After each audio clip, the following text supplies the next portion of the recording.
friends and family, a warm welcome to you all, and thank you so much for joining us here today. If you're visiting us for the first time, my name is Nanaba and you're warmly welcome.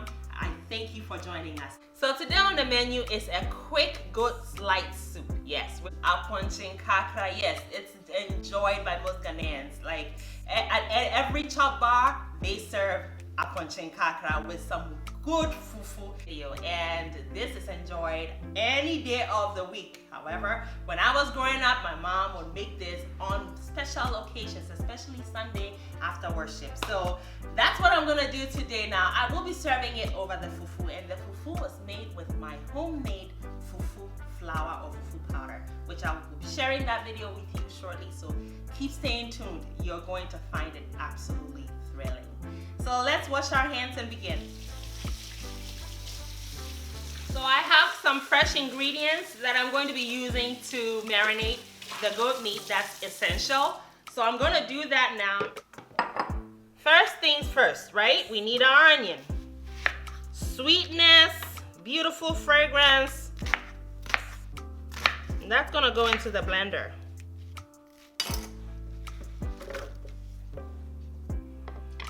So half of the onion just went into the blender. We're going to incorporate the other half in a different way. I'll show you later. This is my ginger and it's about a thumb size. Okay, so we're just gonna cut it to small pieces to blend it smooth.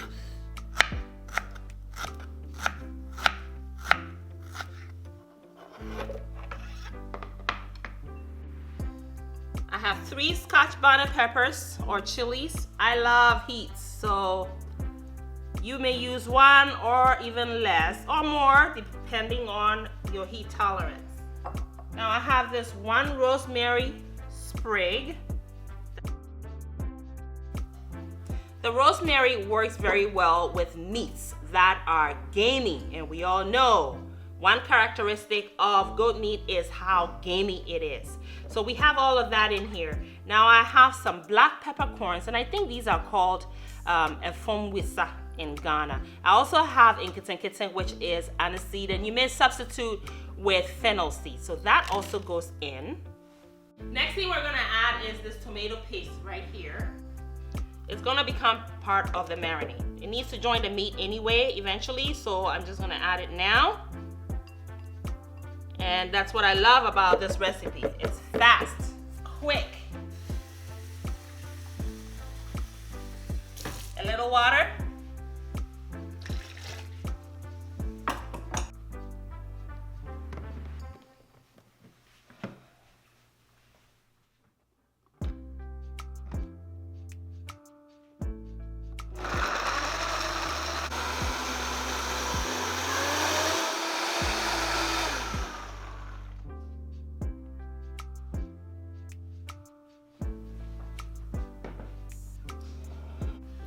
Pour the marinade right over top of this.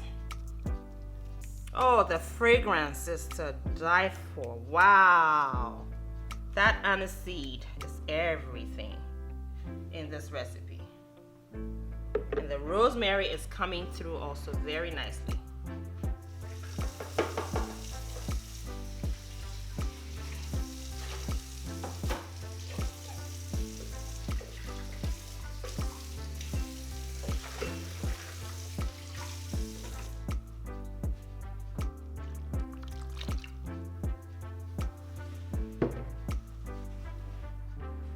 The next thing is some salt.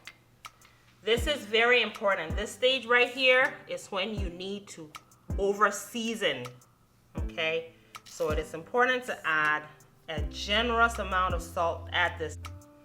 Okay, so now we want to just make sure everything is evenly combined. Okay.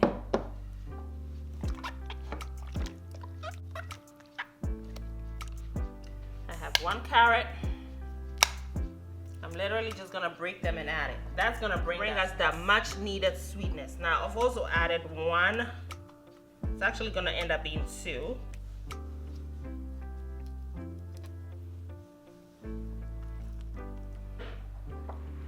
Two tomatoes and the other half of the onion, okay? When these are cooked, the tomatoes, the onion, and the carrot are cooked before they are blended and reincorporated into the soup, they bring a depth of flavor, okay, that we cannot get by just adding them raw from the beginning, all right?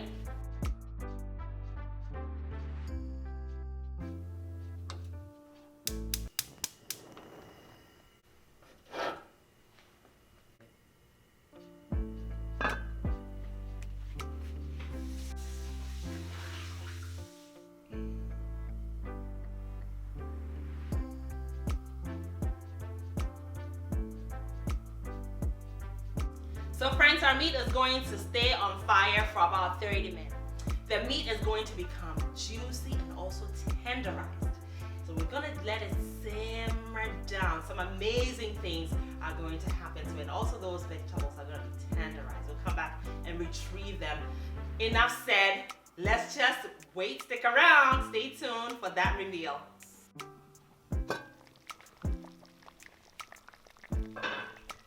I almost forgot to add my garlic. So I have some garlic paste, thank God. I'm just gonna add it right now.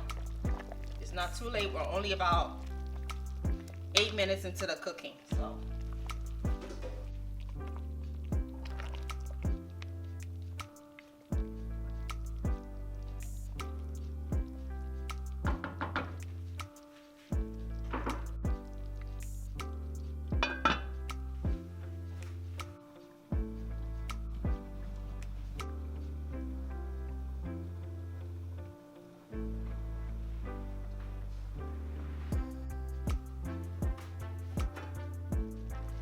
All right, so these tomatoes are super tender right now. I'm just gonna throw them into the blender because that's the next step. It's been about 25 minutes of cooking. See how tender these are?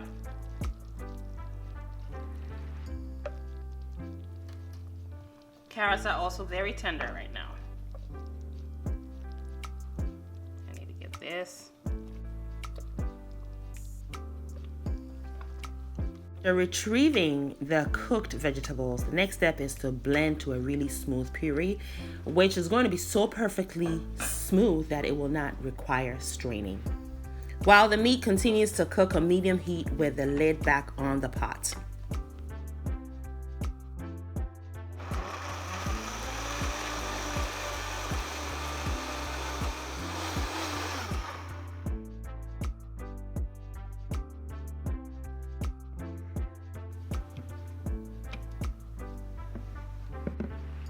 So see how thick this is? So this is now our thickener, all right? And it's a nutritious thickener with the carrots in there, the onion, the tomatoes, and it's sweet. So it's really going to bring that gaminess of the goat down.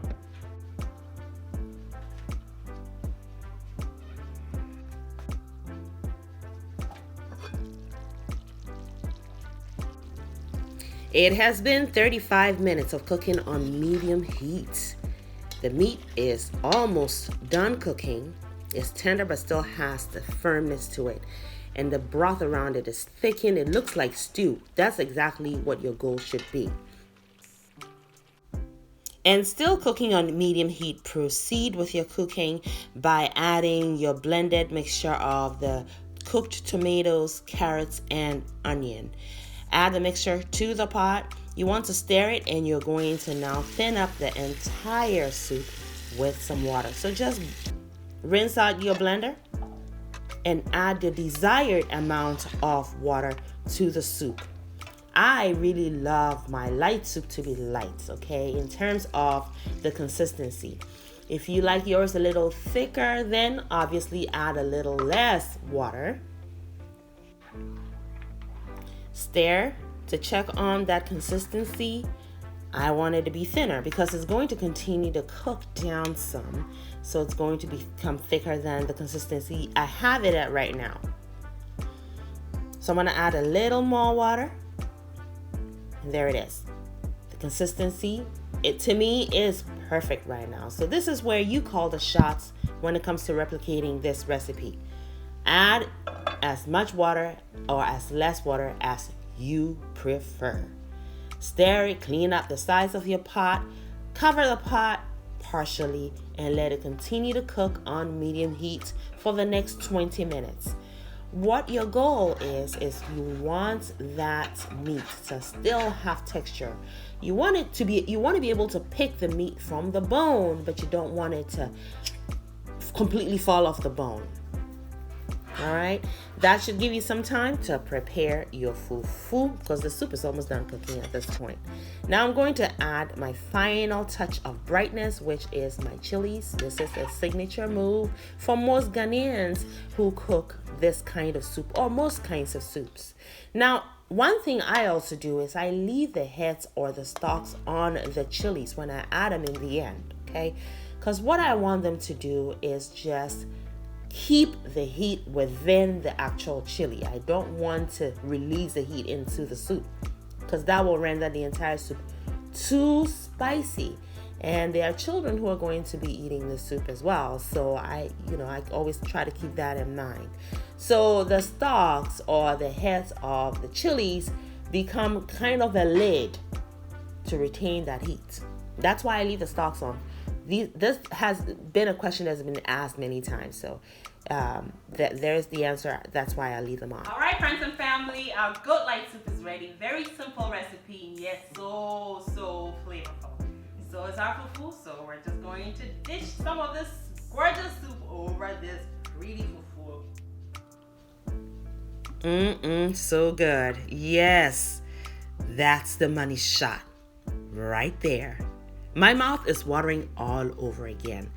You get that slight kick from the chilies we added in the beginning.